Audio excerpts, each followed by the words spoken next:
Welcome to my channel Kartik Katha. दोस्तों, कोई भी व्यक्ति हमारा मित्र या शत्रु बनकर संसार में नहीं आता। हमारा व्यवहार और शब्द ही लोगों को मित्र या शत्रु बनाते हैं। इसी पर आधारित आज हम एक सच्ची कथा सुनते हैं। प्राचीन काल में महाराजा विक्रमादित्य प्रायः अपने देश की आंतरिक दशा जानने के लिए वेश बदलकर पैदल घूमने जाया करते थे। एक दिन घूमते घूमते एक नगर में पहुँचे। वहाँ का रास्ता उन्हें मालूम न था। राजा रास्ता पूछने के लिए किसी व्यक्ति की तलाश में आगे बढ़े। आगे उन्हें एक हवलदार सरकारी वर्दी पहने हुए दिखा। राजा ने उसके पास जाकर पूछा, महाशय, अमुक स्थान जाने का रास्ता क्या है? कृपया बताइए। हवलदार ने अकड़ कर कहा, मूर्ख, तू देखता नहीं, मैं हाकिम हूँ, मेरा काम रास्ता बताना नहीं है।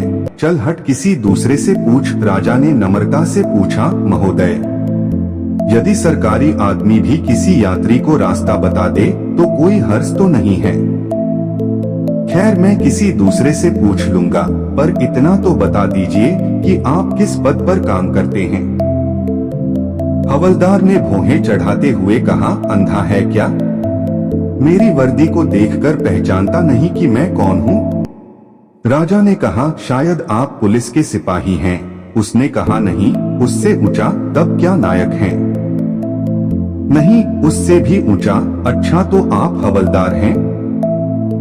हवलदार ने कहा, अब तू जान गया कि मैं कौन हूँ, पर यह तो बता, इतनी पूछताछ करने का तेरा क्या मतलब और तू कौन है?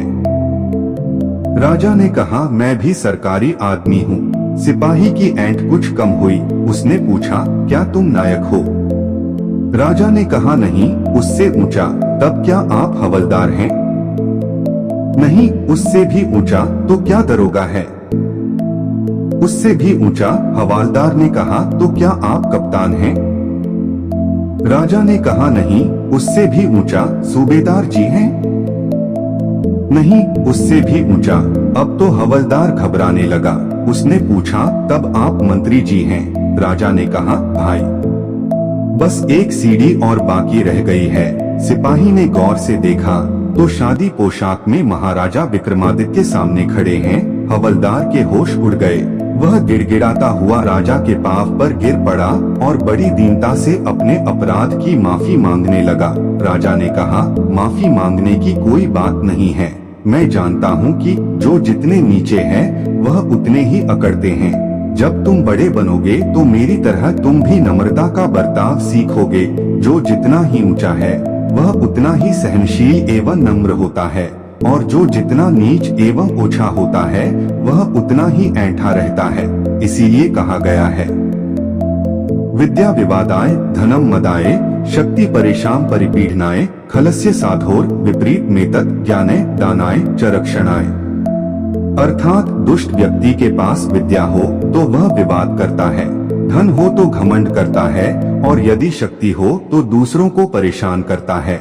वहीं साधु प्रकृति का व्यक्ति विद्या ज्ञान देने में, धन दान देने में और शक्ति दूसरों की रक्षा करने में खर्च करता है।